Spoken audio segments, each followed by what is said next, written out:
Good evening from Xfinity Center, Maryland. 68, Indiana 66. A barn burner came down the last shot. Bruce, it was just like old times. Yeah, it's ACC who? I mean, this was a great game. Yeah, it was greater because the Terps won. But either way, Yogi Ferrell, wow, what a talent. The NBA scouts were drooling. He wound up with 23 points, 8 for 16, 6 trays, but he missed the big one down the wire, and he was wide open. That was his best look of the night, and it did not go down. He got his own rebound after a major collision, and Jake put some good defense on him, and he missed a little bank shot. And did you notice Queen run right out and, hug him because he was distraught? What a great game, and what a huge game for the Terps, who are now 20-5 and 8-4 in the conference. What a difference. What a difference a game makes. Boy, the Wolves were out for the Terps after that less than inspired performance at Iowa. But what a comeback. The place, it wasn't full, but it was a big game atmosphere. The energy on the court at the end, it was just great. We haven't had that many games like this recently. Jake and Dez and, of course, Melo, as always, led the way. Jake was 5 for 6 from the field. I didn't realize that. With 7 rebounds, 14 points. Him and Dez continue to have turnovers. I don't know. It's just part of the game. 9 turnovers between the two of them. Dez was great down the wire. He didn't miss a foul shot. But what the heck? I mean, he played great when he had to, and Melo was Melo. But Indiana, wow, are they athletic. They're athletic. Really athletic. Yeah, this didn't look like the Big Ten games we've been seeing, where there's big guys, the big corn-fed offensive line look. Not tonight. This was a look of a team that at one point, Maryland had Jake at center.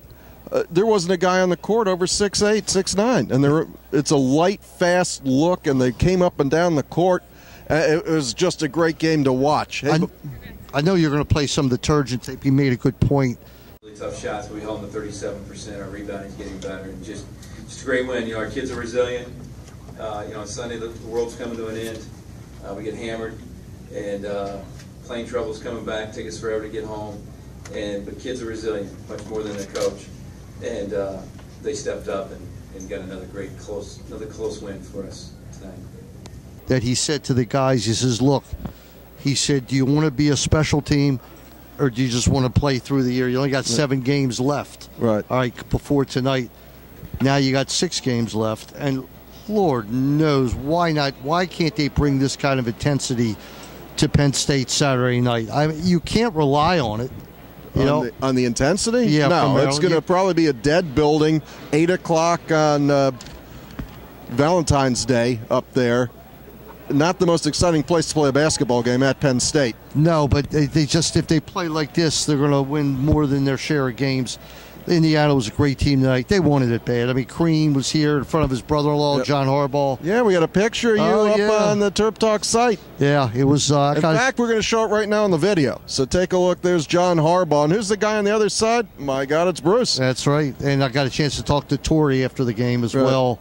Wished him luck, and I hope he gets millions, whether it's from the Ravens or Atlanta or Carolina, whoever it is. Right. Well, you had Dennis Gulatzis, and thanks to Coons Ford for being our TerpTalk show sponsor on the radio, and you brought up that contract. What do you really think's going to happen with him? Are the Ravens going to pay him? The Ravens offered him. They gave him $35 million for 5 years, a great contract, $19 million guaranteed. Drew Rosenhaus and him turned it down. So that means if they turned it down, they know something else is out there. Well, that's a great Terp, and I wish him luck wherever he goes. Talking about sponsors, I want to say thanks to our sponsors. That's Meyer Consulting Engineers from Rockville. If you're building a parking structure, a big building, they're the guys to make sure that your plans are done right. It's Meyer Consulting Engineers, who's a sponsor for our TerpTalk postgame videos. Meyer Consulting Engineers. In the past 5 years, our organization has completed over 1,300 projects in the U.S. and abroad, including many structures at the University of Maryland. For structural engineering and materials testing and inspection, call Meyer Consulting Engineers. And you can see the guys in the background packing the chairs up, getting ready for basketball practice tomorrow here. Maryland beats Indiana 68-66.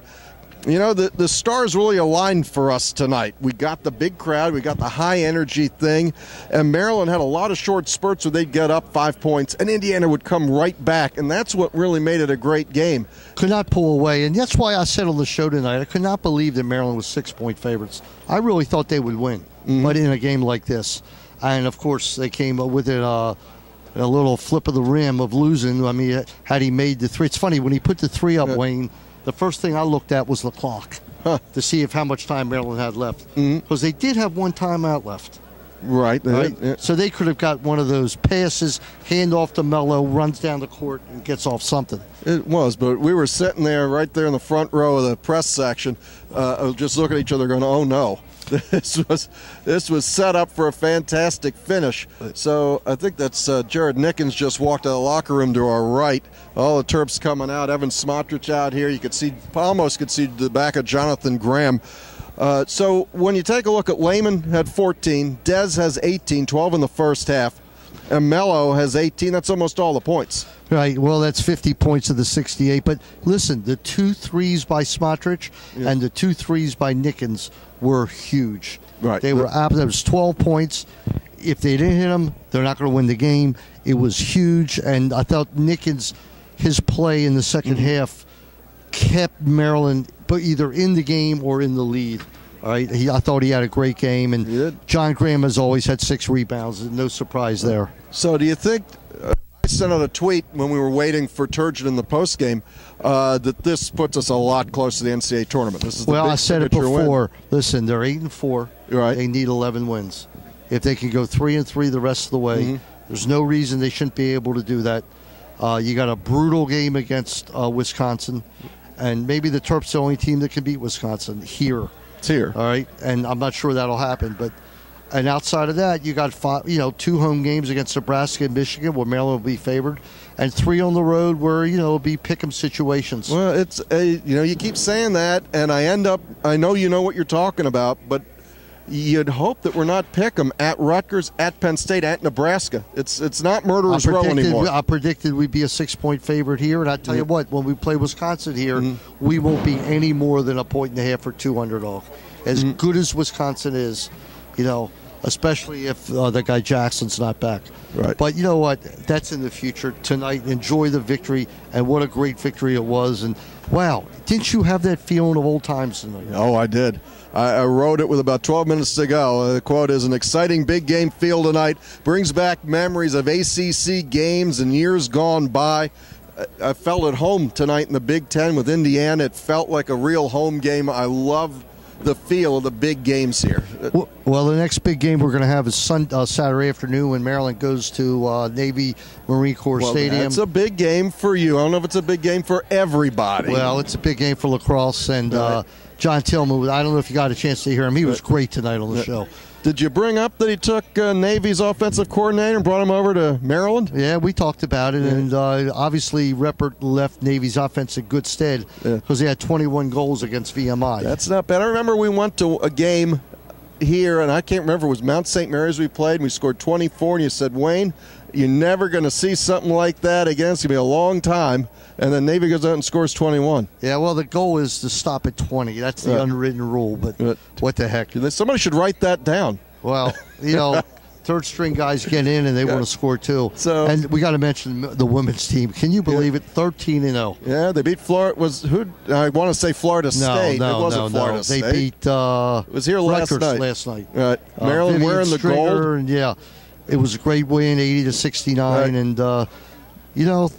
they got a shot to go undefeated in the conference, which is incredible. But got 5 more games. You can't put them in the win column. No. But here we are, 20-5, 8-4, and I'd say we're happy. I'm ecstatic. That's good. I'm ecstatic. So, for Bruce Posner and our Baltimore-based crew, and remember to listen to TerpTalk on Wednesdays on 1300 CBS Sports Radio at 6 o'clock. The Sports Maven at 9 a.m. on Saturdays, 1300 CBS Sports Radio in Charm City.